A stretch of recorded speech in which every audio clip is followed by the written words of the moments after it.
Welcome back, detectives. Let's dive into another horrible case. The case of Deborah Jeter. Deborah Jeter was born in 1976 in Georgia, USA. She was raised in a loving family and since childhood had a passion for helping people. When it came time to choose a career, Deborah decided to become a nurse without hesitation. She enrolled in a local college and pursued her nursing education. Alongside her studies, Deborah also focuses on building relationships. Deborah's boyfriend is a young man named Lester Jeter. They began a romantic relationship, and later both decided to move forward with married life. After marriage, they had 2 children. Their first child, named Kern, a year later, they had a second child. Because of their close age gap, the siblings were very close and did everything together. After graduating from college, Deborah to work part-time as an anatomy and physiology teacher. She also joined an exchange program as a licensed professional nurse. From an early age, Deborah's daughters began experiencing problems. Deborah often shows aggression towards her children and sometimes she has no control over her behavior. In 2004, she was accused of physically assaulting her eldest daughter, Kirsten, during a quarrel. However, this was the first and only incident of such behavior, so the charges were eventually dropped. As a result of this incident, Deborah was briefly hospitalized in a psychiatric facility and then underwent rehabilitation. She was diagnosed with several disorders, which were the cause of her depression. The experts concluded that Deborah's unusual behavior was linked to her mental disorders. The doctors reported that she managed to get these issues under control after receiving therapy. However, some of Deborah's neighbors believe she is still having difficulty controlling her behavior. Her frequent aggressive outbursts affected her husband and children, and she often acted impulsively. She would yell over anything, which was alarming. The situation seemed serious, as the police were repeatedly called to her house. However, every time the officers arrived, she would calm down. After the incident with Kirsten, Deborah avoided contact with the children. Each time, when the patrol officers would arrive, find nothing amiss, and leave after advising her to remain quiet and calm. Although there were numerous complaints about her loud and hot-tempered behavior, the officers felt powerless to intervene. This situation took a toll on her family, who bore the brunt of her aggression. Deborah's mental health issues seemed to get worse, leading to high tensions. Deborah's husband, Lester, struggled to endure the constant shouting and arguments. By 2009, the situation had become unbearable. In May, Lester decided to end the relationship and filed for divorce. Deborah was devastated. It seemed she genuinely loved her husband, but due to her mental health difficulty, so she was unable to control her behavior. Lester's decision to divorce was a significant shock for Deborah. She repeatedly tried to convince her husband to heal their relationship and discuss their issues. However, Lester was so frustrated with Deborah's behavior that he rejected any talks. Lester openly told his wife that their family had no future and he would never come back. He also mentioned that he intended not only to end the marriage but also to seek custody of the children. Lester was genuinely concerned that his wife might lose control when he wasn't around their daughters, fearing she might harm them. His worries were justified as Deborah's behavior became increasingly erratic. Lester worries about the safety and well-being of his 2 daughters, Kelsey and Kirsten, but he cannot predict the tragic fate that will befall them. That same month, after Lester declared his intention to divorce, Deborah attempted to end her life. She ingested a lethal dose of antidepressants, but was saved by the doctor's quick response. The most distressing aspect of this incident was that Deborah did this in front of her daughters, making her husband even more worried about her mental health. He feared that the stress of the divorce could worsen Deborah's illnesses. Unfortunately, resolving the legal issues of divorce is time-consuming, making the divorce process complicated and difficult. Nevertheless, Lester was determined to proceed with the divorce to protect the children from their unstable mother. Deborah's mental health issues clearly worsened after her divorce proceedings started. She and her children moved in with her mother. Naturally, Deborah suffered the most, but her frequent outbursts of anger and constant aggression also affected the children. Lester wanted to resolve all the issues quickly to minimize the trauma for the girls. Unfortunately, time was not on his side. Deborah attempted to end her life, which was a shock for the children. They couldn't understand their mother's behavior or the struggles she faced. Meanwhile, Deborah, at 30 years old, risked losing everything she had built with her husband over the years. Her world was falling apart, so it was no surprise that she was deeply shocked. Lester was determined to take action. He understood how serious Deborah's problems were and the danger she posed to herself and others. After Deborah's attempted to end her life, Lester insisted that her contact a psychiatric care center, believing she would receive professional help, an accurate diagnosis, and appropriate treatment there. Deborah took his advice and was admitted on May 22, which came as a great relief to Lester. During her treatment, the children stayed with their father, Lester. He also attempted to obtain a restraining order to keep the children away from their mother. During this time, Lester decided that he should seek full custody of both children. He believed Deborah was unable to control herself and tried his best to ensure the children's safety. Lester has repeatedly applied to court to limit Deborah's meeting in contact with the two girls Kirsten and Kelsey. It was expected that she would not be discharged from the hospital after just 2 weeks. Lester believes that such a short period of treatment was not enough for Deborah to control her behavior, so she remains a threat to her children. However, she was discharged on June 4. By this time, Deborah had not succeeded in gaining full custody despite her efforts. The judge denied issuing a restraining order to limit Deborah's communication with her daughters, considering it excessive. The judge believed the children were not in danger because she had received treatment. A temporary arrangement was made where Deborah would have custody of the children on weekends, while Lester would care for them on weekdays. The day after the custody hearing, on a Friday, June 5, 2009, Deborah planned to pick up the kids around 6 p.m. Although Lester doesn't want to be away from his daughters, he had to comply with the court orders. He had no choice but to hand the children over to Deborah when she arrived to take them for the weekend. Kirsten and Kelsey were happy to see their mother despite her previous rejections. Kirsten and Kelsey genuinely loved her, missed her, and enjoyed spending time with her when she was in a good mood. The eldest daughter, Kirsten, even posted on social media that she would see her mom the next day and expressed her excitement. However, they had no idea of the horrors that awaited. It seemed like a long-anticipated reunion, and Deborah was also eager to see her daughters. During a conversation with Lester, she mentioned that she had a big surprise planned for the children.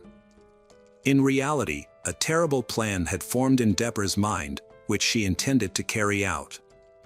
Instead of going home, Deborah drove with the children for a while and arrived at an abandoned house near Highway 77. It was a strange and eerie place to take the children. But the girls trusted their mother and followed her, eagerly anticipating the promised surprise. They were impatiently waiting for their mother to organize a special event for them.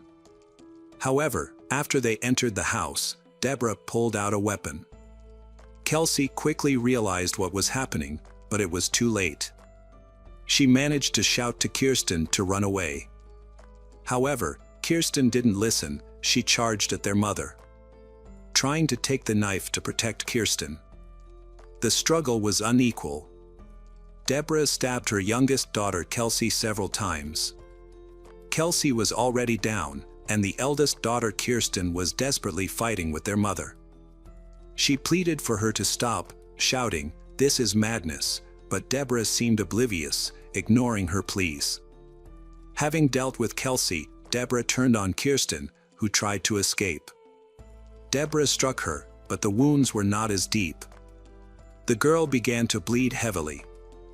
Despite this, she clung to life, begging her mother to stop and spare her.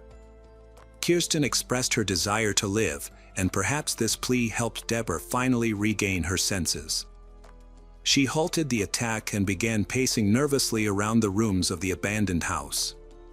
In a state of shock, Deborah called the rescue service and confessed that she had killed her child, saying multiple times that she had done so and apologized for her actions. When asked for her location, she informed them that she was in an abandoned house on Highway 77 and mentioned that one of the children was still alive, urging them to hurry and call an ambulance to save the one who wasn't dead. The dispatcher inquired about her name, but Deborah refused to disclose it, stating that she would not reveal her identity. She was pacing around the house, while Kirsten was still alive and pleading for help. Deborah was overwhelmed and couldn't explain what had happened. She asked the dispatcher not to shoot her, stressing that she didn't have a gun. She gave precise directions to the location so law enforcement and medics could find the abandoned house where she had harmed Kirsten and Kelsey. Deborah said one of the girls was already dead, and the other was barely hanging on, as she had cut her throat and was bleeding. She urged them to arrive as quickly as possible, otherwise, the girls' chances of survival were slim. Deborah spoke calmly to the dispatcher, despite being a bit excited. Her voice was generally calm and cold. The dispatcher found Deborah's behavior strange and began to suspect that she had no control over the situation. While waiting for law enforcement, Deborah alternated between calmness and shouting nervously, even insulting the dispatcher. The operator remained composed, continuing the conversation to prevent Deborah from doing anything reckless. Deborah mentioned that if they didn't hurry, she might lose control and harm her second child. She said this completely calmly and without any emotion. The dispatcher realized the situation was extremely serious and that Deborah was unstable. Deborah, who had mental health issues, spoke about her daughters as if they were objects, one whom she has eliminated from her life, while the other is in danger. However, this did not particularly bother Deborah, as she was mainly concerned about her own safety. Deborah repeatedly asked the dispatcher to ensure that the police wouldn't shoot her when they arrived. Although she understood the seriousness of the crime, her focus was on her own well-being, even though one of her daughters is dead, and the other daughter is barely alive. This thing was inconsistent with recent when she tried to end her life, which occurred shortly before the tragedy. However, Deborah clearly did not want to suffer. But is she ready to take responsibility for her actions? The police arrived at the scene and found Deborah on the street, still talking on the phone. She raised her hands to show she had dropped the knife and was unarmed. She repeatedly told the officers not to shoot her, insisting she had no weapons, was not dangerous, and would not attack. Deborah directed the police to an abandoned house where 2 bloody bodies were found inside. Although Deborah was a nurse, she did not attempt to help the children. While speaking to the dispatcher, she walked around the abandoned house and then went outside to avoid seeing the girls' bodies. Deborah wandered around the courtyard while Kirsten sat in blood next to her dead younger sister, Kelsey. Deborah's car was in the garage of the abandoned house, with a small knife on the car roof, the same knife she used to commit the massacre. The police quickly found the knife and arrested Deborah, placing her under constant surveillance due to concerns she might try to harm herself. Inside the abandoned building, officers encountered a horrifying scene. They discovered 2 girls. One of them, Kelsey, was in the bathroom, covered in blood. Because of her injuries, she died at that moment, having bled out in less than a minute. Kelsey was only 12 years old, and her mother had stabbed her with such force that she succumbed to the bleeding almost instantly. It's hard to imagine what Kirsten went through. She was found with similar injuries in the bedroom, but was still alive when rescuers arrived. Kirsten lay in a pool of her own blood, her eyes indifferent, indicating she had lost a big amount of blood. Quick action was crucial to save her life. Her throat was cut from right to left, damaging her airways and one of the main arteries. Surprisingly, her mother, Deborah, a nurse, attempted to clamp the wound to stop the bleeding while waiting for the medics. This may increase her chances of survival. In an emergency situation, the doctors rushed Kirsten out of the abandoned house and took her to Parkland Hospital in Dallas. They performed an emergency operation and battled to save her life for hours. Miraculously, the girl survived. After 4 days, Kirsten was moved from intensive care to a regular ward. Her recovery was incredible, especially since it was initially thought she wouldn't make it. However, her challenges were far from over. Though she narrowly escaped death, a more troubling fact was that she and her sister were found in that abandoned house, having been attacked by their own mother. It's hard to comprehend the extent of the post-traumatic shock Kirsten experienced. During the summer, she was recovering from the operation, trying to come to terms with the fact that her younger sister Kelsey is dead and the fact that her mother was a murderer. At the time of the crime, Deborah lived with her mother in the small town of Malacca, Texas, which had a population of just 2,000 people. Investigators reviewed Deborah's cell phone records and discovered that after taking the children from their father, Deborah headed to Malakoff. There, she seemed to wander along the roads for a while, then she eventually stopping the abandoned house. Detectives believe Deborah was searching for a place to harm the children. Examining the actions of people with mental disorders is difficult, yet the incident in the abandoned house provides disturbing things into Deborah's motives. When life falls apart, depression and mental issues can lead some women to feel that ending their lives is the only option. In many cases, they kill their children first, believing it to be a merciful act. Under the strain of mental illness, a mother may think that her family's collapse will doom her children to endless suffering.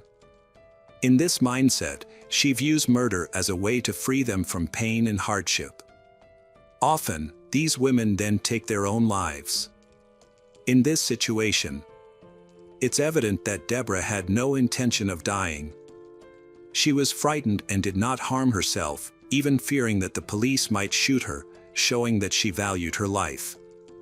The murders of Kirsten and Kelsey were clearly motivated by revenge, intended to hurt Lester extreme pain. She aimed to deliver a cunning and cruel blow to him. The incident was truly alarming.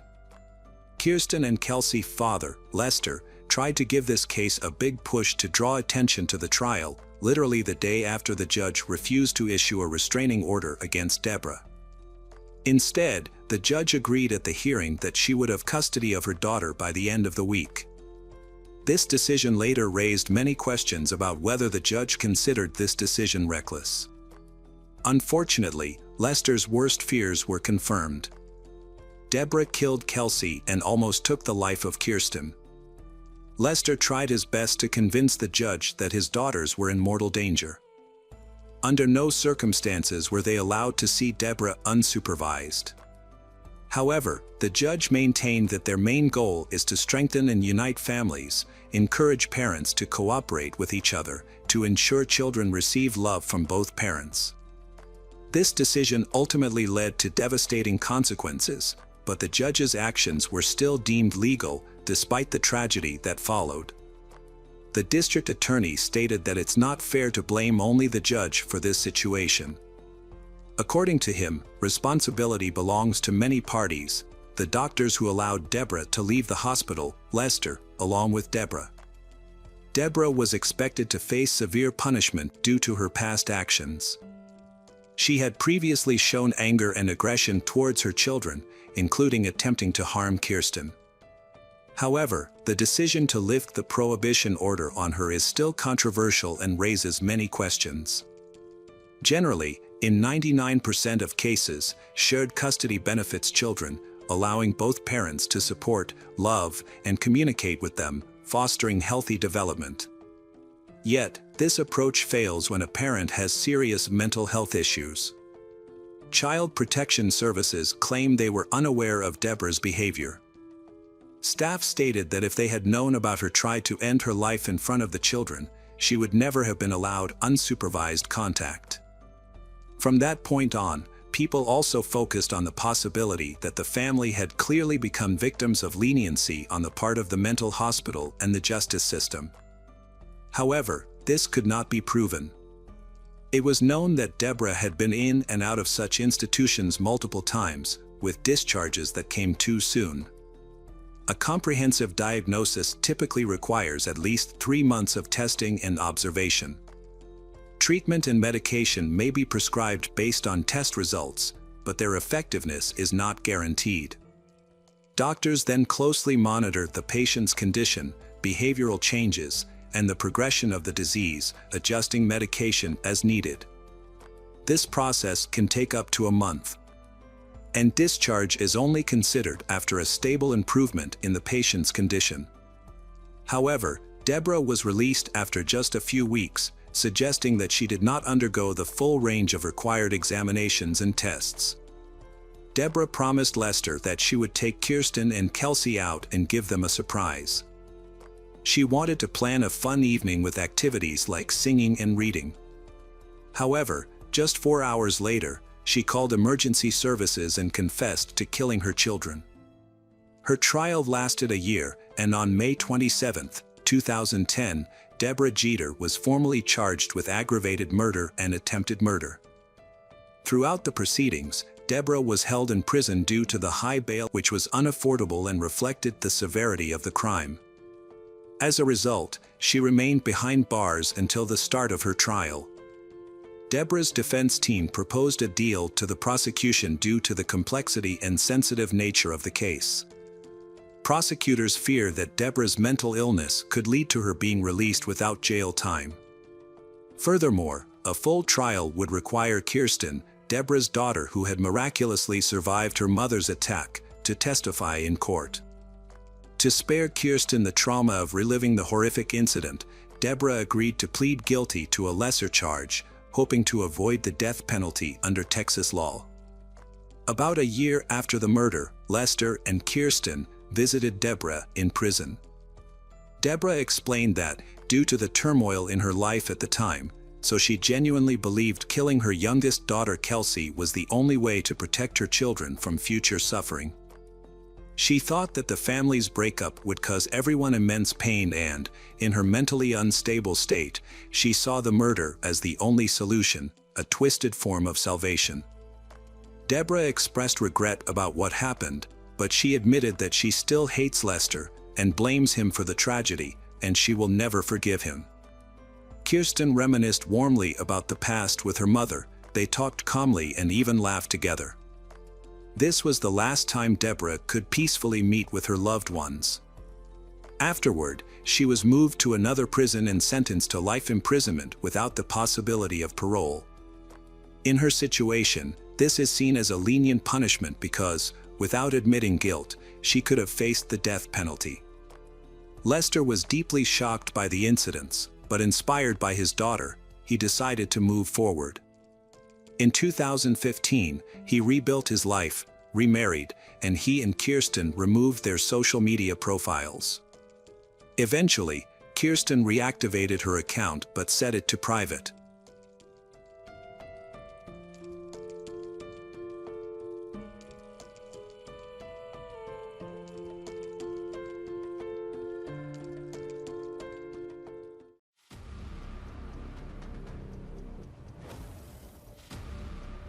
Welcome back, mystery lovers. Today's case is going to keep you on the edge of your seat. The case of Daniel Wozniak. Costa Mesa, California, is located between Los Angeles and San Diego on a coastal plateau overlooking the Pacific Ocean. Despite being an affluent area, it still retains the laid-back atmosphere of a beach town. No one expected this picturesque location to be the site of Julie Kibushi's tragic fate. Sam Har's parents, Stephen and Raquel, were worried when they realized they hadn't heard from him in a while. Sam was scheduled to visit them that weekend, but he never arrived. On May 22, 2010, his parents Stephen and Raquel went to Sam's apartment. When they arrived, they witnessed a horrifying scene. Stephen, in a panic, quickly called 911. During the call, he informed the police that there was a dead woman lying face down in his son's bedroom, her clothes partially torn and blood dripping from her forehead. "Do you know where your son is?" the dispatcher asked. "No, I don't," came the reply. But there was no sign of Sam anywhere. The case shocked the Costa Mesa community, where homicides are extremely rare. When police arrived at the apartment, they found no evidence of a struggle. The apartment was neat and showed no signs of a struggle. The space contained typical bachelor items like empty beer bottles, used cigarettes, and an outdoor grill, all of which were relatively clean and tidy. Until they entered the bedroom. In the bedroom, police found an unused knife on the nightstand and several books, including a fighting manual and another titled The Wonders of Sex. The most alarming discovery, however, was on the bed. It was covered in the victim's blood. The dead woman was lying partly on the bed and partly on the floor, her pants down, exposing her lower body. Police believe she may have been sexually assaulted before her death. She died of 2 gunshot wounds to the head, 1 to the top of her head. Although there was a knife on the nightstand, it did not appear to have been used. Curiously, she was wearing a crown, and the back of her sweater read, "All yours." Her purse was in the kitchen, and her driver's license identified the victim as 23-year-old Julie Kabushi. Julie was born on Valentine's Day 1987 to Japanese-American parents Jun and Masa Kabushi. She was the third of their 4 children. Her parents often called her "my Valentine girl." From an early age, Julie developed a strong interest in dance and music. Her mother said that Julie started tap dancing at the age of 5, and her passion for the sport continued to grow over the years. According to her friends and family, she was a very cheerful person. Her cheerful and bubbly personality brought laughter to everyone. She radiated positivity and often helped her friends when they were in trouble. While respecting her Japanese heritage, she also pursued a free-spirited, all-American lifestyle. After graduating from the Orange County School of the Arts, Julie pursued fashion design at Orange Coast Community College. There, she formed a close relationship with 26-year-old Sam Har and even tutored him in anthropology. Little did she know that her kindness would eventually lead to her tragic fate. As the police investigated the crime scene, they attempted to discover what happened to this energetic young woman, Julie. The evidence clearly pointed to Sam as her killer. Since she was found in his apartment and he was now missing, the police needed to dig deeper into Sam Har's life. Sam Har was born on May 29, 1983, in Los Angeles, California, to Stephen and Raquel Kalberman. As an only child, he received a lot of affection from his parents. His father was a special education teacher while his mother stayed home. Sam had a close relationship with his parents and visited them often. Sam was large and athletic, and friends described him as a big teddy bear. As a child, he enlisted in the United States Army, serving a tour of duty in both Afghanistan and Germany with the 173rd Airborne Division. After 3 years of service, he was discharged and returned to Southern California to take advantage of the GI Bill and finish college. Sam aimed to finish college and then re-enlist in the Army as an officer. Sam enrolled in Orange Coast Community College there. He became friends with Julie, who was 3 years younger than him. However, after 3 years in the Army, Sam developed PTSD, a common condition among veterans. Police wondered if he had lost control and committed the crime in a moment of intense emotion. When Julie was found dead in Sam's apartment and he was missing, detectives suspected that he had fled the scene after the murder. The situation became more suspicious when they discovered text messages on Julie's phone from Sam. At around 2:45 p.m. on May 21, 2010, Sam texted Julie to say he was going to help a friend and then come to his parents' house. However, just 2 hours later, his text messages changed. He contacted her multiple times, begging her to come over. The urgency in his messages made it clear that something was wrong. Concerned about her friend, Julie agreed to visit him, expressing her willingness to support him as family. Sam's messages showed that he had planned her visit. Furthermore, Sam's car and passport were missing from the apartment, leading the police to suspect that he was trying to evade arrest. With both his passport and car missing, it seemed that Sam would soon be identified as the killer. However, the police would soon discover that the situation was more complicated than it appeared. Back in 2002, when Sam was 18, he was charged with the murder along with 17 others in the stabbing and beating death of 19-year-old Byron Benito in Canyon Country. On January 15, 2002, Sam, who had known Byron since childhood, picked him up and took him to a location behind a mobile home park where a group of suspected gang members attacked and killed Byron. Although Sam was charged with murder, he was eventually acquitted, but this did not ease the police's suspicions of him. Sam's family believes in his innocence. But the police believe they are after the right suspect. Since Sam is trained in the use of firearms, he will be armed. Fearing that they are dealing with a dangerous criminal, the police issue a warrant for Sam's arrest. Meanwhile, Costa Mesa police begin monitoring Sam's cell phone and credit card transactions to find him. They learn that he has made 4 ATM withdrawals since his disappearance. Additionally, his credit card was used at a pizza delivery restaurant in Long Beach, California, just 20 miles from Sam's home. The police hoped to find Sam on surveillance footage, but when the bank provided the ATM recording, they were shocked to see a teenager in a hoodie and baseball cap withdrawing money from Sam's bank account. Neither the police nor Sam's parents were able to identify the teenager. Police believe he may be helping Sam escape or hide. Costa Mesa police are eager to find him.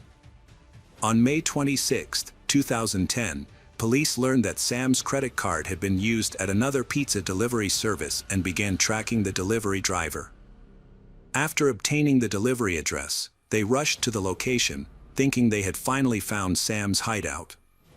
However, when police raided the home, they did not find Sam, but instead found 17-year-old Wesley Freelich and several of his friends. Despite being suspected, police immediately ruled Wesley out as a suspect, but he still had Sam's credit card on him. Wesley shared a surprising story that police did not expect. He revealed that he had received a credit card with instructions to withdraw cash, but that the card was not given to him by Sam, and he said Daniel Wozniak, a local stage actor Wesley met through community theater, had given him a credit card.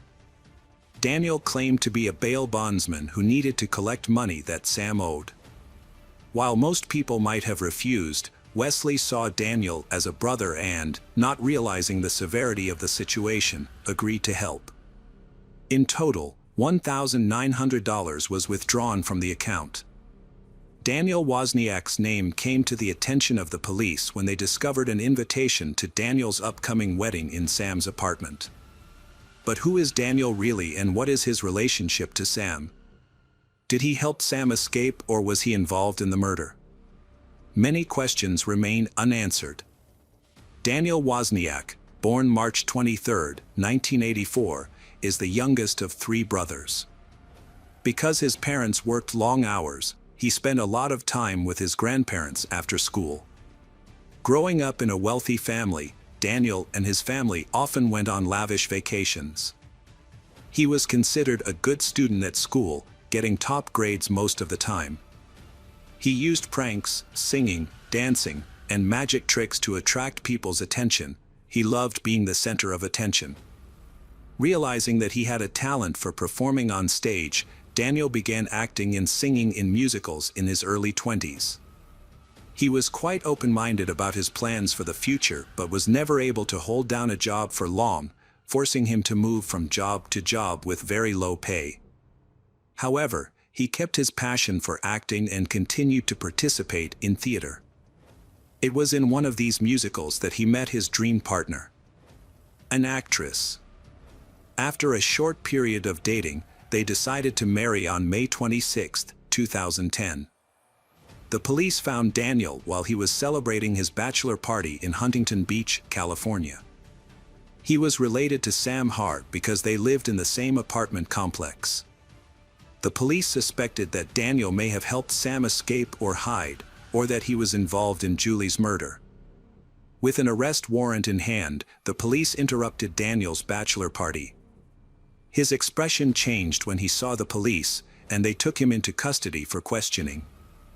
In the interrogation room, Wozniak initially claimed that his only crime was participating in credit card fraud and covering up for Sam. He explained to the police that he and Sam had planned to drain his bank account with Wesley's help and then claimed that he had stolen the credit cards. However, Daniel claimed that before they could carry out their plan, Sam made a shocking confession. He added that after this confession, he dropped Sam off at a local shopping mall and had not seen him since. However, the police believed that he was still covering for Sam and that he had more to do with Julie's murder than he had told them.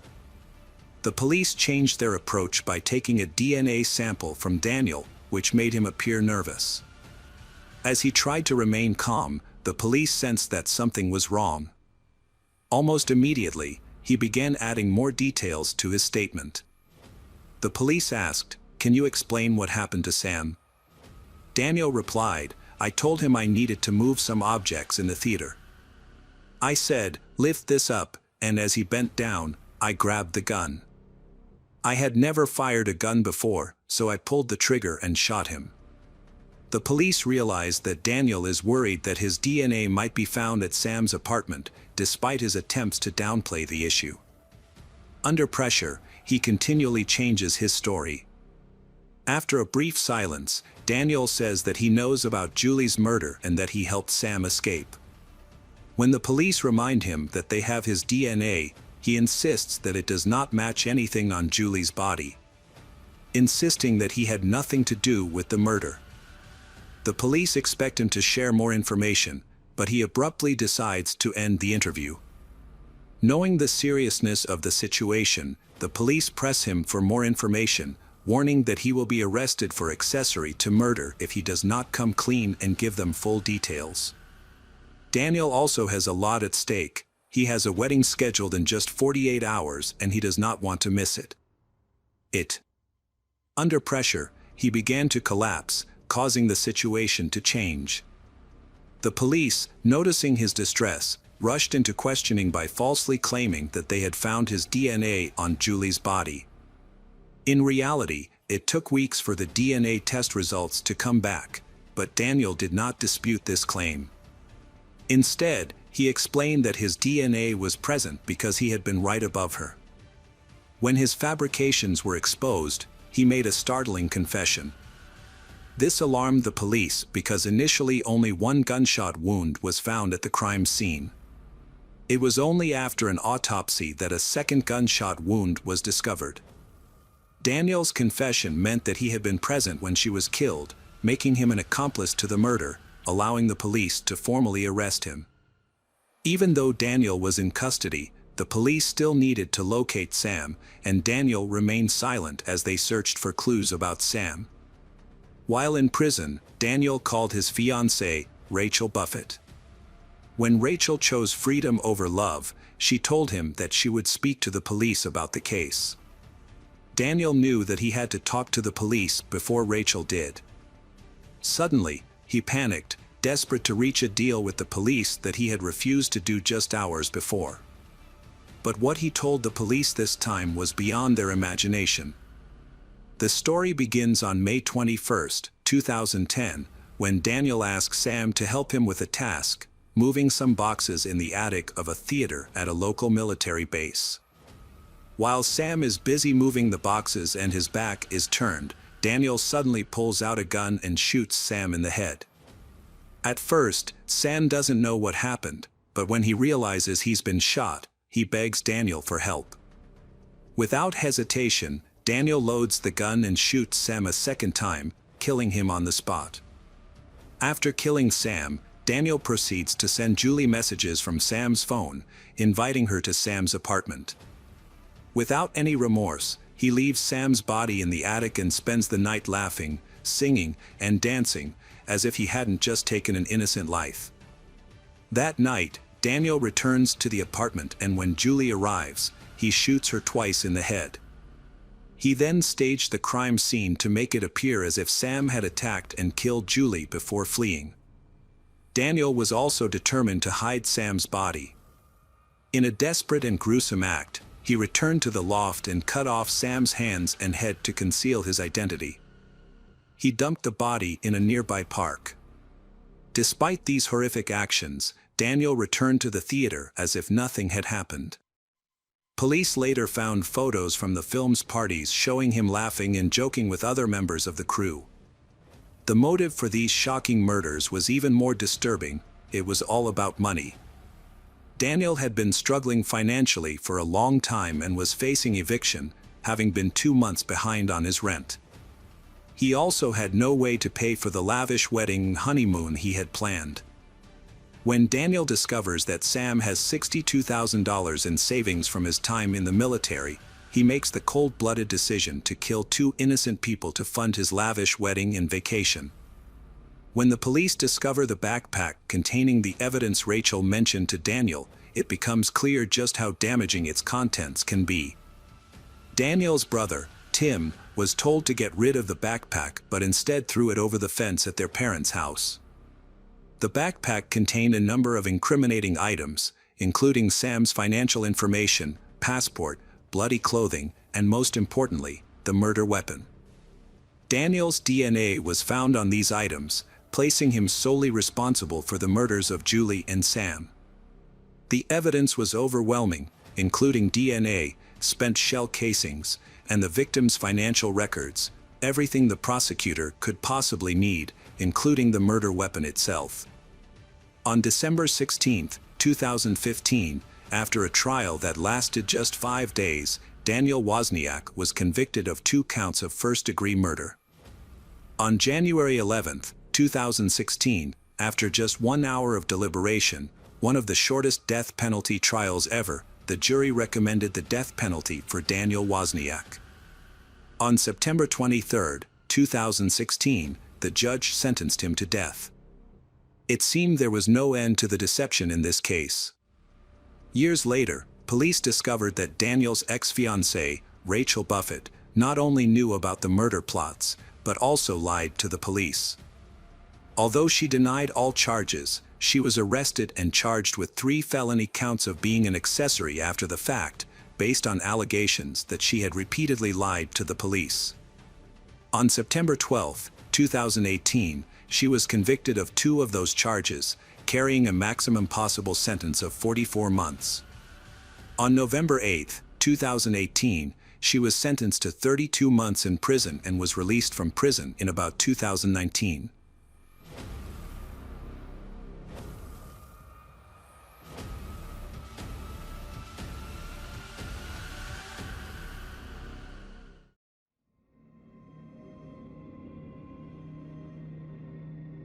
Welcome back, mystery lovers. Today's case is going to keep you on the edge of your seat.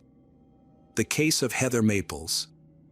Heather Maples, just 22 years old, has just started college, settled into a job, and feels life is full of promise.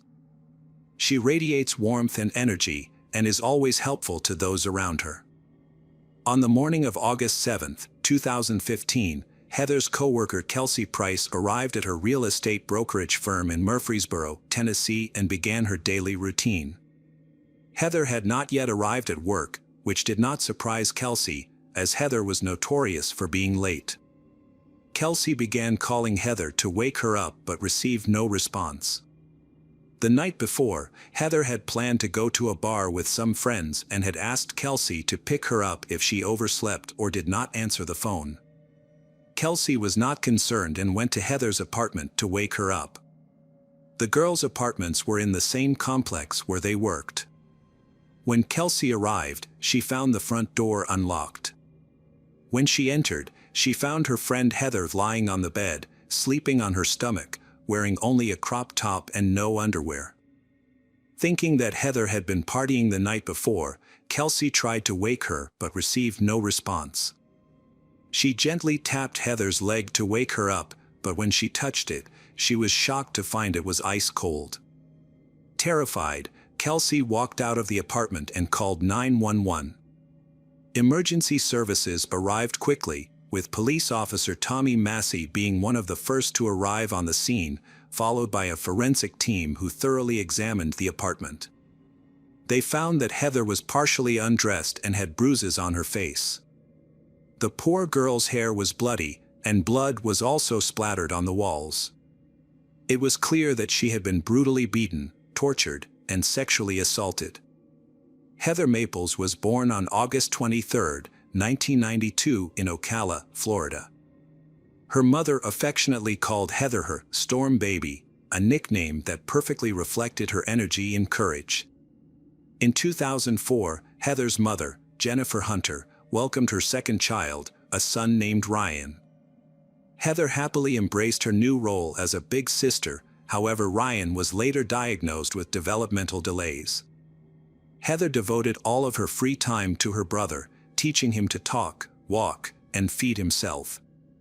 Heather was in 7th grade at the time and spent the following years until Ryan's graduation with her, showing her endless love and devotion to her younger brother. At 22, Heather Maples decided to leave her hometown in Texas and start a new chapter in Tennessee to pursue her dream of becoming a psychologist. Her journey began when her old classmate Chaz called her and invited her to Murfreesboro, Tennessee, where he was a student. He described it as the perfect small town for Heather, offering her a great opportunity to prepare for college. Heather agreed and moved to Murfreesboro in January 2015. Soon after arriving, her friendship with Chaz blossomed into a romantic relationship, launching her into a new phase of her life. With the help of her best friend Kelsey, Heather got a job at the office of the housing complex where they lived. Heather was trying to balance her work and preparing for college. She had the support of her friends and family, and things seemed to be going well. However, her relationship with Chaz began to deteriorate, eventually leading to their breakup and Chaz moving out. In early August, she called her mother excitedly to share the great news: she had been accepted to college. Her mother was extremely proud of Heather's achievements. However, a week later, Heather did not show up for work, causing concern among those around her. The police realized that given the nature of the crime, it could be related to Heather's personal life. At the time, most of her friends were considered potential suspects, and there was good reason for this suspicion. After searching the apartment, the police found no signs of forced entry. This suggested that Heather may have known the attackers and may have let them in.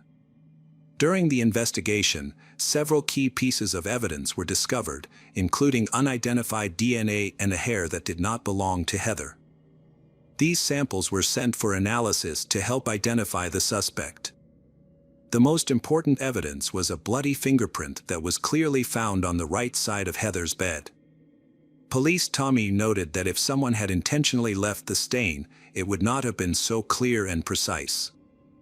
This fingerprint was also sent for analysis. In addition, Heather's cell phone was found in the apartment, but there was no password, so the contents could not be accessed. However, Kelsey returned the phone password to the police, and she informed Heather's mother about her death. Police Tommy hoped to gather more information about Heather from Kelsey, especially about Heather's personal life and her relationship with Chaz. Kelsey told the police that Heather's relationship with Chaz was very tense due to his lack of anger control, which often made him aggressive and unkind to Heather. Therefore, Heather chose to end the relationship. This prompted the police to start investigating Chaz. However, things took an unexpected turn when a young man named Michael tried to enter the crime scene, ignoring the warning tape. He had a key to Heather's apartment. According to Michael, the night before Heather died, she called him and invited him to dinner, and he agreed. After dinner, he went home, while Heather went to a local bar with friends. Heather then contacted Michael for help. She called me at 11:40 and said I needed to come to the bar because she really needed my help, Michael recalled. There were people hitting on her and she was upset. "Okay, I'll be there," he replied. Michael explained that Heather was in trouble. A young man named Ottavio had been bothering her and was aggressive. After the incident, he offered to drive Heather home. She ordered biscuit gravy, 2 eggs and sausage. "Then I drove her home," he recalled. According to Michael, he last saw Heather at about 2:30 a.m. on August 7th. During questioning, he noted that Heather's front door should have been unlocked because he had her keys. She was wearing a dress that didn't have pockets for them, and he forgot to return them after unlocking the door. Michael appeared frustrated and seemingly honest, but the police still needed to get his fingerprints and DNA. The police contacted the bar to request surveillance footage, which confirmed Michael's statement during questioning. Further analysis showed that the fingerprints and DNA collected at the crime scene did not match Michael. After he was cleared as a suspect, the focus shifted to Ottavio, the man who had been with Heather that night. With Kelsey's help in accessing Heather's cell phone, the police's interest in Ottavio increased significantly. They found text messages from Heather to Ottavio, inviting him to her apartment just hours before her death. The police asked Kelsey if she knew anything about Ottavio. Kelsey didn't know much about him, but he seemed like a really nice guy with a good sense of humor. The police were puzzled as to why Heather would invite Ottavio to her house after Michael had just saved her from him at the bar. The police then questioned Ottavio, asking him what he had been doing yesterday afternoon. Ottavio said that he had been spending time with Heather. They had some tequila and then went to the gym. The police then asked about Heather's late-night text messages. Ottavio replied that she had sent him a text message around 2:30. When asked if he had seen the text message, he admitted that he had but said that he had been asleep at the time and had only seen it this morning. He reiterated that he had discovered it this morning because he had been asleep. The police pressed Ottavio harder, using a rigorous interrogation technique that not all suspects could handle. "Witnesses saw you enter the apartment. Phone records confirm you were there. You were with her yesterday." Ottavio claims she texted him to come back and that he did not return afterwards. Ottavio asks the police what happened to her, and is shocked to hear them say that she was raped and died at her home. In disbelief, he exclaims that it cannot be true. The police inform him that there is DNA all over her. Ottavio is shocked by this revelation, seemingly unaware of what happened to Heather. After questioning, he readily agrees to a DNA test, believing that it will exonerate him.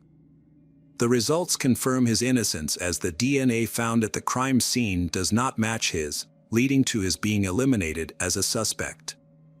With no leads, the police work almost around the clock, reviewing surveillance footage and scrutinizing every detail provided by witnesses.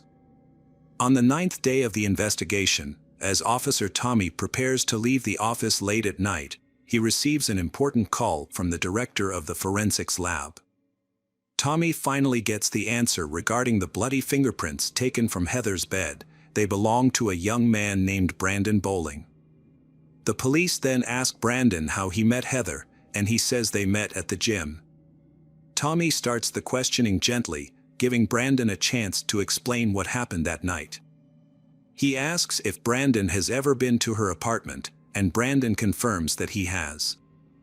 Brandon recalls that every time he has been there, she has left the door unlocked. Tommy then asks him if he has ever had sex with her. Brandon confirms that he has, and that they have had sex twice. Tommy continues to ask when was the last time he was at her apartment, and Brandon says that it was probably in July. Tommy continues to ask him why his fingerprints were on the bed, and Brandon insists that he did nothing to her. She had just been accepted to college and he was happy for her. He continues to deny any involvement in Heather's death. After questioning, the police asked Brandon to take a DNA test, arguing that if he was innocent, the test would prove it. Brandon agreed, presumably hoping to be released from police custody, but that did not happen. The police decided not to wait for the test results. They had found substantial grounds for the next step based on the fingerprint match. The police immediately filed a request with the court for permission to access Brandon's phone, which could help confirm his actions and monitor calls and texts on the night of the incident. After receiving court approval, the video from Brandon's phone was one of the most shocking discoveries, even for the most experienced police officers. In the video, Brandon recorded everything from intimate acts to beatings. Heather was still alive at the time of the recording. In February 2018, Brandon Bowling pleaded guilty to assaulting Heather Maples. He was sentenced to 40 years in prison without the possibility of parole. When the trial ended, Heather's mother, Jennifer, approached Bowling's mother in the hallway. Jennifer simply hugged the woman, saying that they had both lost children that day. Unfortunately, Brandon Bowling never explained his motives.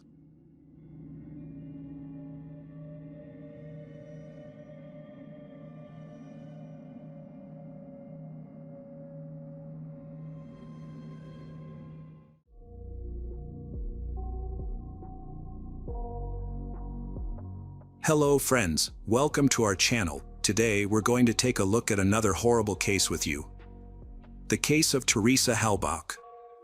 Teresa was born on March 22, 1980, in a family of 5 siblings. Her parents, Richard and Karen, raised her on their family dairy farm. Tragically, her father passed away when she was 8. Later, Karen married Richard's brother, Thomas, and they raised their blended family together. Teresa loved the outdoors and dreamed of becoming a photojournalist for National Geographic. Her friends commented that she had a special ability to make people feel welcome. She is a very studious person and graduated summa cum laude with a degree in photography from the University of Wisconsin-Green Bay. After graduation, Teresa continued working with Pierce Photography, where she had interned during college. She started her own business, Photography by Teresa, operating out of the Pierce studio.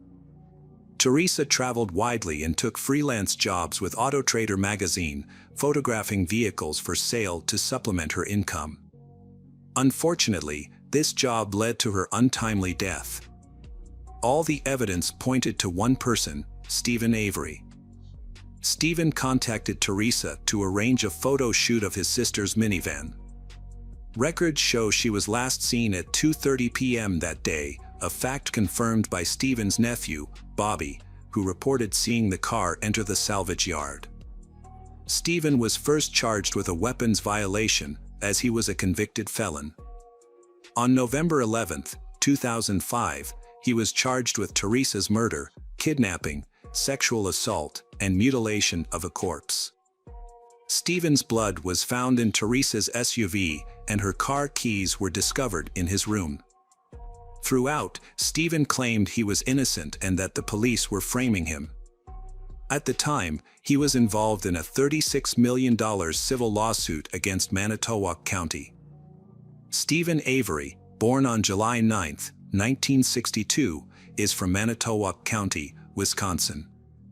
He grew up with his 2 brothers, Charles and Earl, and his sister Barbara, raised by their parents, Dolores and Alan. He dropped out of high school, and it was reported that he had an IQ of 70. He had several run-ins with the law. In 1981, Stephen spent 10 months in jail for burglarizing a bar. The following year, he was convicted of animal cruelty for pouring gasoline on his pet cat and throwing it into a bonfire, for which he served an additional 9 months. In 1985, he threatened his cousin, Sharon Morris, by chasing her out onto the street and pointing a gun at her, allegedly because he wanted her to stop spreading rumors about him. Sharon filed a report accusing him of repeatedly leaving naked and waiting in the front yard. Although he received a 6-year sentence for this crime, but then he was granted bail. Next was a case of mistaken identity, causing him to suffer an unjust prison sentence of nearly 20 years. On July 29, 1985, Penny Bernson reported that she was attacked and assaulted while walking on the beach near Two Rivers. The police thought the description of suspect she provided closely matched Stephen. He was then arrested and charged with the attack on Penny. A state-appointed forensic official testified that a hair found on Stephen's shirt was consistent with that of Penny. This evidence led to his conviction in December 1985, despite 16 witness statements and a time-stamped receipt proving his whereabouts at the time of the attack. Stephen was convicted of rape and attempted murder and was sentenced to 32 years in prison. He maintained his innocence and appealed in 1987 and 1996, but both appeals were denied by the higher courts. In 2001, Stephen contacted the Wisconsin Innocence Project, which took on his case. In 2002, DNA evidence proved his innocence, and Stephen was exonerated. It was later discovered that the suspect in Penny's attack was Gregory Allen, and he confessed in 1995. Gregory and Stephen looked very similar, and although Gregory committed a similar crime in the same area and was under police surveillance, but he was not considered a suspect. Gregory was not even included in the lineup of suspects. After spending 18 years in prison, Stephen was freed on September 11, 2003. He then filed a $36 million civil lawsuit against former Sheriff Thomas Kukurek and former District Attorney Dennis Bogle. His freedom, however, would not last long. When Teresa was reported missing, searches were conducted at the junkyard, the last place where she had been seen, as confirmed by Stephen's nephew, Bobby Dassey. Stephen claimed that he had spoken to Teresa when she came to take pictures, and then she left.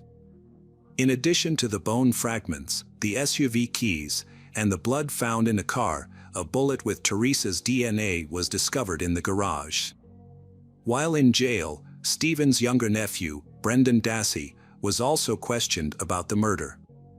Brendan, who was 16 years old at the time, was questioned by police without his parents or lawyer accompany. He confessed to investigators that first he and Stephen assaulted Teresa and then murdered her. They burned her body to destroy the evidence.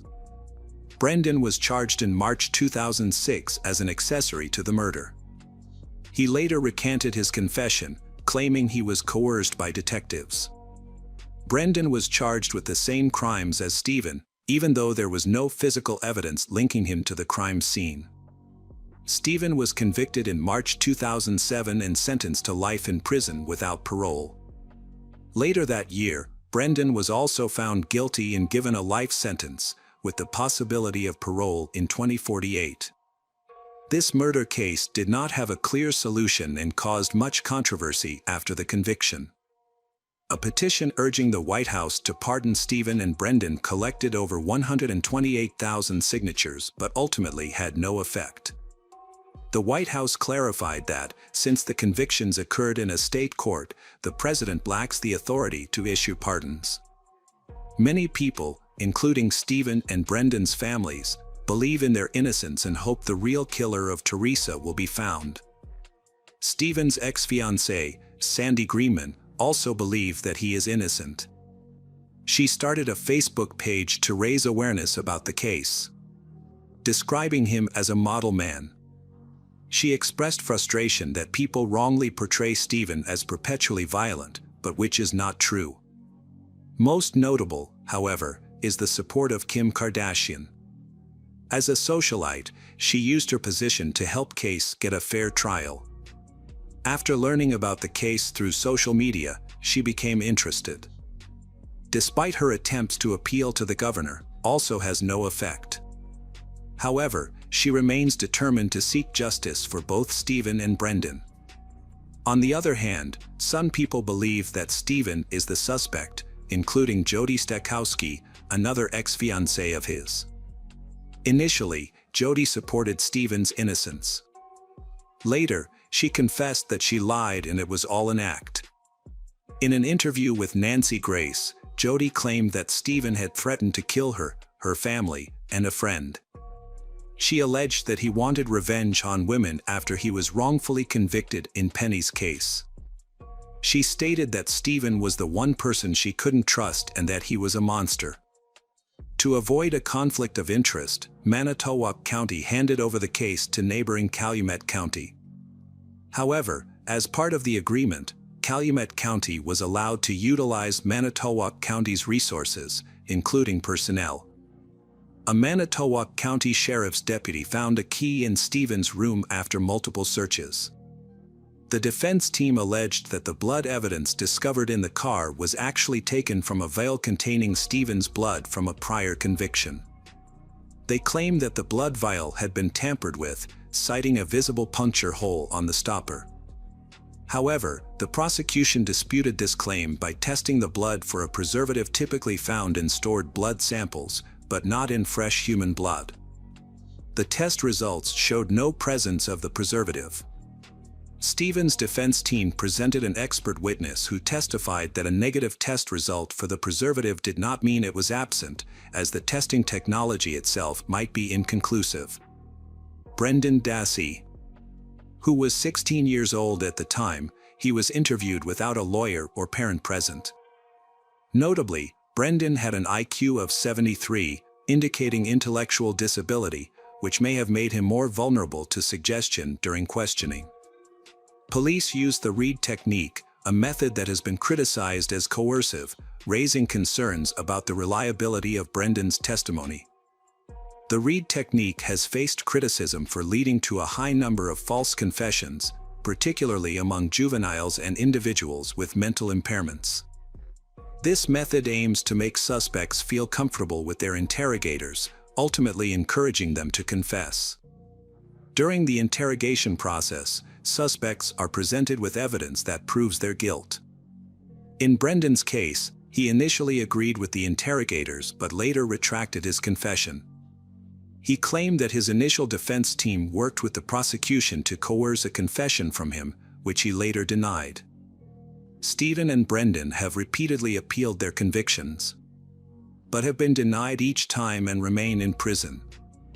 Their defense teams have made extensive efforts to secure retrials, but so far have been unsuccessful. However, Brendan is now being represented by Professors Laura Nyroder and Stephen Drizin from the Northwestern University Center on Wrongful Convictions of Youth. Despite encountering numerous obstacles, they continue to pursue appeals on his behalf. Stephen Avery's decision to hire Kathleen Zellner as his lawyer has greatly affected his case. It has raised concerns about the accuracy of the prosecution's claims. His previous lawyers, Dean Strang and Jerry Buting, have leveraged their newfound fame to promote the case and raise awareness about Stephen. Kathleen Zellner, a highly accomplished trial lawyer, has successfully overturned 19 wrongful convictions. Her meticulous approach and relentless pursuit of justice resulted in the discovery of crucial missing evidence, helping to exonerate her client. Kathleen quickly got to work after being appointed to Stephen's defense team, and she believes in her client's innocence. One of the first things she wanted to clear up was the confession of Joseph Evans Jr., a Wisconsin inmate serving a life sentence for killing his wife. He claimed that he was also behind Teresa's death and trying to frame Stephen. However, Kathleen rejected Joseph's claim, viewing it as a blatant attempt to gain attention. Joseph had previously sought attention by writing a lengthy letter to the media, said that he had overheard Stephen confessing to the crime. This time, Joseph was probably motivated by the prospect of getting some bonus money, which he could use to improve his life in prison. As a result, his claim is not being considered credible. In August 2016, Kathleen filed a motion requesting new scientific testing, offering to pay for it herself. Her goal was to gather evidence to prove that Stephen was wrongly accused. The testing aimed to analyze 3 separate burn pits, which allegedly contained human remains. A notable discovery was a human pelvic bone fragment, which had been previously given to the family Teresa as part of her remains. Kathleen argued that this bone was planted in Stephen's burn pit. However, the defense team was not allowed to test the bone, as it was not disclosed to them, which Kathleen considered a Brady violation. This meant that potentially exonerating evidence was not properly disclosed. Kathleen remains dogged in her pursuit of justice. She approaches the case from a different angle, one that may help point to a new suspect in the case. Since the bone fragments couldn't be tested, she decided to conduct forensic testing on the Dassey family computer. What she found was disgusting. The computer contained pornographic, depicts women in various stages of torture, including violent images and videos showing women as victims. These images were reportedly accessed when Bobby Dassey was at home. Kathleen also discovered that Bobby's family members, including his mother Barbara, Stephen's sister, and her husband Scott Tadich, were allegedly attempting to destroy evidence that could incriminate Bobby. The forensic team successfully extracted 2,449 pages of data from the computer, including all of Bobby's searches, videos, and photos, which were saved to a CD-ROM and submitted as part of the motion for a retrial. Bobby is Brendan's older brother and Stephen's nephew. He played a crucial role as the prosecution's key eyewitness in Stephen's trial. According to Bobby, he last saw Teresa heading to his uncle's house, but when he returned from hunting that afternoon, both Teresa and her car were gone.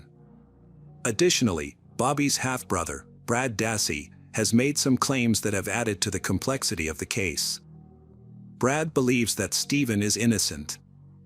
Furthermore, he has stated that his stepmother, Barbara, and Scott, Stephen's brother-in-law, deleted all the pornographic material from the computer. It is also reported that Barbara has filed a harassment lawsuit against Brad following a conversation they had about recovering deleted files from a computer. Some people think that this lawsuit is partly intended to keep Brad quiet about what he knows. A crucial piece of evidence may ultimately seal Bobby's fate. At the same time, it can exonerate Stephen and Brendan. An eyewitness named Thomas Sowinski has come forward with a sworn statement claiming he saw Bobby, accompanied by an older man, pushing Teresa's SUV into the salvage yard.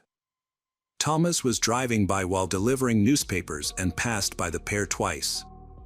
The second time, Bobby allegedly stepped in front of Thomas's car, forcing him to swerve to avoid a collision. Thomas continued on his delivery route, but noticed Bobby seemed unhappy to see him.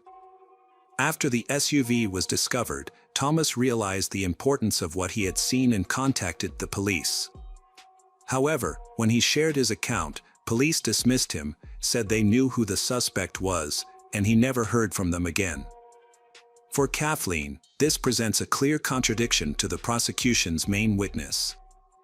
If proven, which she is confident will happen, Bobby's testimony would be discredited. Kathleen argues that the exclusion of crucial evidence supporting Stephen's case denied him a fair opportunity to prove his innocence years ago.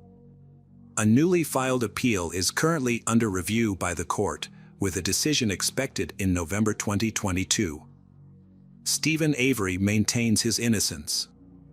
Kathleen emphasizes that she represents those wrongly convicted and warns that she will discover any deception.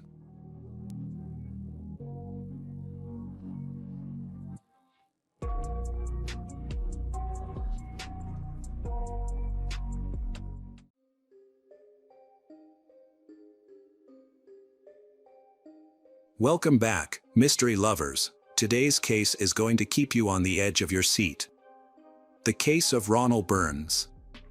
Kiana was born on September 15, 1977, in St. Louis, Missouri. She graduated from Riverview Garden High School and then attended St. Louis Community College in Florissant Valley, where she studied cosmetology. After completing her education, she started her own beauty salon, which quickly became very popular. Kiana worked hard because she dreamed of a luxurious and prosperous life. Her commitment to her business paid off.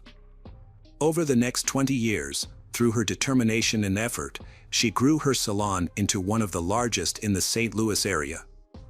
However, Kiana's personal life hasn't always been smooth sailing. As a strong, wealthy, and ambitious woman, she had difficulty finding a suitable life partner. Over the course of her 44 years, she became a mother to 3 children from previous relationships, whom she loves dearly. Her family sees her as a wonderful and caring mother. Kiana was also known for her ability to uplift other women, her loyalty as a friend, and her success in business. She seemed to have everything when she met her future husband, Ronald Burns. Ronald Burns was born on May 14, 1975, in St. Louis, Missouri. He graduated from the High School of Fashion in 1994, where he was a member of the basketball team and competed in the state championship. He is very ambitious, enjoys competition, and always strives for excellence. When he met Kiana, he already had 2 children from a previous relationship. Their meeting brought together 2 successful and driven individuals, and together they built a new, happy, and joyful family. On September 13, 2012, Ronald and Kiana officially married and celebrated a beautiful wedding surrounded by family and friends. However, shortly after the wedding, Kiana began to discover new aspects of her husband, Ronald. She discovered that he had committed his life to Jesus Christ at a young age and wanted to fulfill his mission to serve others. He started helping everyone he encountered, even those on the street. He also created a personal website where he began coaching and preaching, sharing that God had guided him in his early years to help people. Ronald continued his ministry, and his video messages gained significant popularity online.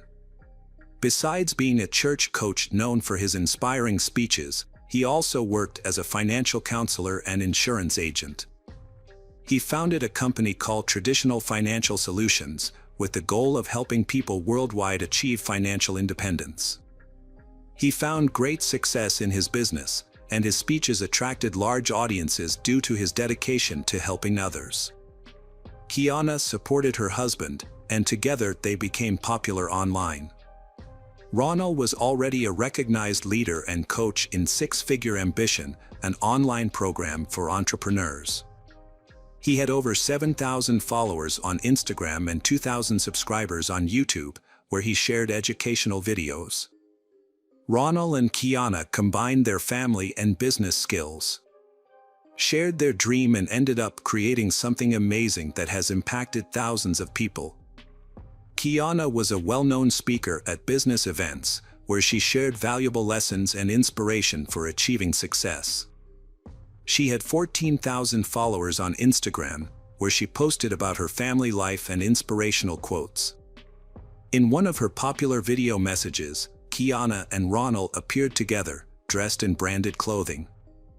They discussed entrepreneurship and how it positively impacted their lives and the lives of thousands of their followers. The couple emphasized their mission to teach their audience how to become successful entrepreneurs and establish a solid foundation for their businesses. The Burns family aimed to teach young entrepreneurs the importance of investing their earnings wisely instead of spending them all. Their message emphasized that they believe in anyone who believes in them, highlighting that you don't need to be great to begin, you just need to start to become great. Rather than hiding their luxurious lifestyle, they openly showcased it to inspire and attract new students and subscribers. In the Burns family, only Kiana has followed the path that Ronald often talks about. She has worked hard to create and manage her own network of salons. At the time, Kiana owned several salons and was also a successful insurance agent. Her business provided most of the family's income. Ronald wanted to maintain a successful image, which led to the perception of their family as wealthy, always dressed in expensive clothes. They regularly shared photos from upscale restaurants. However, true wealthy and successful individuals take action rather than just talk. Meanwhile, those less fortunate continue to believe the Burns family's speech, swayed by their stories about making money easily without hard work, relying solely on the guidance of their mentor. Ronald attracted a lot of attention because many people wanted to become rich like his family. In response, he founded a company with ambitious goals, allowing him to grow his wealth lasting, which he often discussed in interviews. The Burns family built an attached relationship, and for a long time, everyone believed in it. However, things changed when Ronald suggested that Kiana move from her cherished hometown of St. Louis to Atlanta. At that point, they had 3 children together, Rhea, Makiai, and Ray. As successful parents and professionals, Ronald and Kiana became inspirational figures admired by many. The move to Atlanta was necessary for their business expansion. Ronald, who owned his wife's salon, had big dreams of growing it beyond the 3 beauty salons they had in St. Louis. He wanted to open a chain of salons in Atlanta to reach more customers. Although initially Kiana was hesitant to leave St. Louis, she ultimately supported her husband and agreed to move to Atlanta. On social media, Kiana shared her luxurious lifestyle, posting a picture of herself receiving a luxury Maserati Levant as a gift from Ronald. She also shared images of her car trunk filled with Louis Vuitton bags, each accompanied by captions expressing her admiration and gratitude toward her husband. Kiana, like many bloggers, often shared pictures of her children and family on her Instagram. However, she eventually revealed to her followers that her family life wasn't as perfect as it appeared. It became clear that she and her husband were close to getting a divorce. After relocating to Atlanta, Kiana found herself alone in a large, unfamiliar city where she had to start all over again. In a video message to her followers, she expressed how difficult it was to make the decision to move and to adapt to a new environment and new people. She stated during a Facebook live stream that everyone had to be prepared for changes in life. Things could improve or deteriorate overnight. She added that if one didn't believe they were strong enough, certain situations could overwhelm them. She shared with her followers that she was going through a tough time and needed their support. Kiana found there to be a great source of encouragement as she faced growing challenges. Meanwhile, she and Ronald were quietly dealing with a serious problem in their relationship and were headed for divorce. This confession unsettled the subscribers, led Ronald to address the situation live on air. He disclosed that they had decided 7 months ago to divorce. He said that he was bored with her and that they would continue to manage the business together, but they officially announced their divorce. He mentioned that they had both come to this decision, and although they would not mind it, everything around them would remain unchanged. They started by drawing a line down the middle of a piece of paper to decide how to split their business. However, bloggers typically share only positive experiences with their audience. Talking about failures and challenges can diminish their credibility, especially for the Burns family, who had spent years building their reputation. Yet, as public figures, it became evident that their wealthy lifestyle was merely a facade for social media. Ronald, in his pursuit of fame, quickly wasted all the money Kiana earned from her beauty salons. The situation worsened for the Burns family, leading to their debt exceeding $500,000 in just a few years. Their move to a new city and the financial problems they faced became too much to bear. On the night before tragic endings, Kiana went live and talked to her channel subscribers. She requested prayers for strength as she faced difficulties without the support of family or friends, especially while taking care of her children. In her post, Kiana discussed the changes in her life and explained that she and her husband had moved to Atlanta only 5 or 6 months earlier to grow their business. Kiana wanted to emphasize that if one didn't pray and maintain their faith, circumstances could shift and lead them astray. She also mentioned the importance of having a group of friends so that can discuss difficult issues together. If people rely only on luck, they can overthink things and make bad decisions. Concluding her speech, she pointed out that changes in life were often challenging, particularly when adapting to new surroundings and meeting new people. Without the support of close family and friends, it can be very challenging. Kiana acknowledged that she is focusing on her mental health and fears she may not be strong enough to face life's challenges. However, the main reason for the family imbalance was the move. During her speech, Kiana did not mention that the real cause of their issues was Ronald's repeated infidelity and promiscuous behavior, which was hidden behind the facade of their seemingly happy life on Instagram. That same night, she shared a video of herself happily dancing at home with one of her daughters. A few hours later, a tragic incident occurred. Kiana and Ronald had a lengthy argument. In a moment of despair, she took a gun and shot him, then turned the gun on herself. Authorities were called to the Burns home, and by the time the police arrived, neighbors had gathered outside, reporting that they heard gunshots from inside. Initial investigations indicated that Ronald had shot himself, but soon after, Kiana's bloody body was found in another room, a gun still in her hands. It became clear that the tragic decision was made by Kiana. While the motives were evident, some speculated that she was compelled to kill Ronald after discovering he had been unfaithful. Others suggested that the couple was deeply in debt and that Ronald was a con artist who had betrayed her trust. Those who believe this have searched deeper into their lives and discovered some very information from Ronald's ex-wife.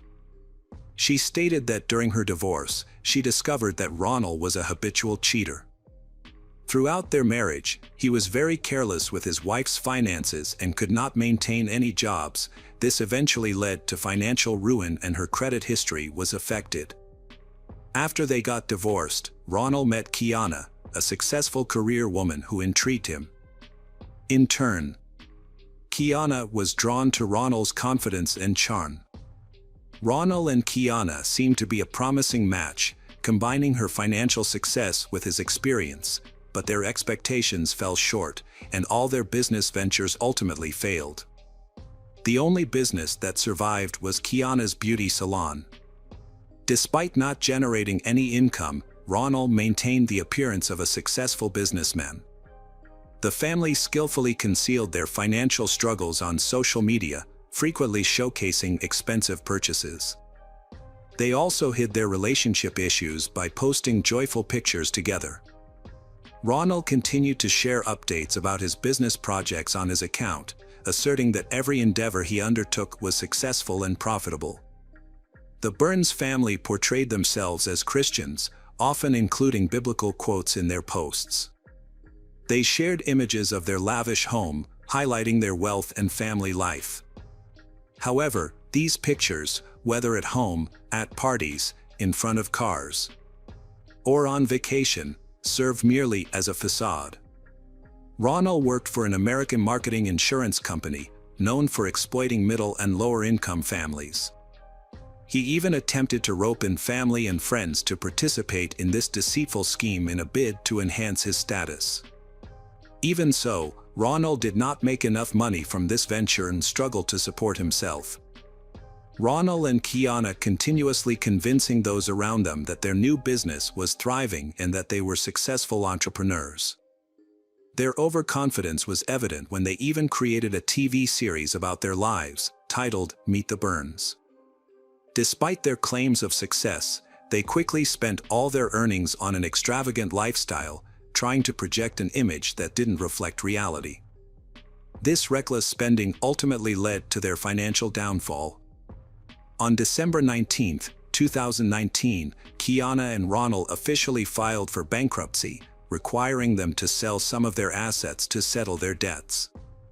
Despite all this, Ronald and Kiana continued as if nothing had happened, maintaining the facade of a happy family and successful business people. However, in St. Louis, it was becoming harder to maintain that illusion. Ronald resolved that they should relocate to a larger city to continue their schemes without consequences. This turned out to be another poor decision on his part.